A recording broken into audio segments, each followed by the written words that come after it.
और अब कुछ खबरें आलमी मंजरनामे से। अमरीकी नायब सदर कमला हैरिस ने हमास पर जोर दिया है कि वह फौरी तौर पर जंग बंदी में रजामंद हो जाए, जबकि इसराइल पर गजा में इमदाद की तरजील को बढ़ाने पर भी जोर दिया।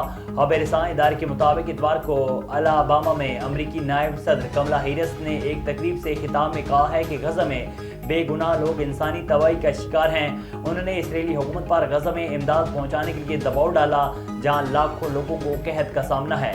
अमरीकी नायब सदर ने कहा है कि गजा में बेपनाह मसाइब के पेश नज़र वहाँ फौरी जंगबंदी होनी चाहिए। हमास को 6 माह के लिए इस मुआहदे पर रजामंद होने की ज़रूरत है। आइए जंगबंदी करें। वाशिंगटन ने इसरार किया है कि जंगबंदी का मुआहदा करीब है और रमज़ान के आगाज़ तक नाफिजुल अमल होने पर जोर दे रहा है।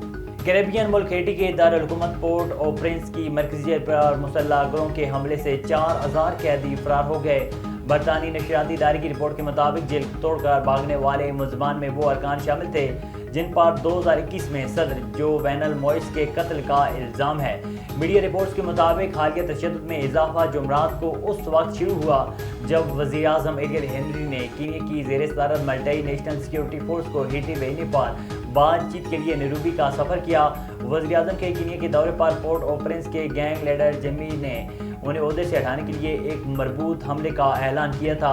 रिपोर्ट के मुताबिक जेल पर हमले के दौरान फायरिंग में 4 पुलिस एहलकार हलाक और 5 जख्मी हुए हैं। भारत में किसानों का दिल्ली चलो मार्च 20वें रोज भी जारी है। हरियाणा पुलिस ने किसान मुजाहिरीन पर तशद्दुद की कार्रवाइयां जारी रखे हुए हैं।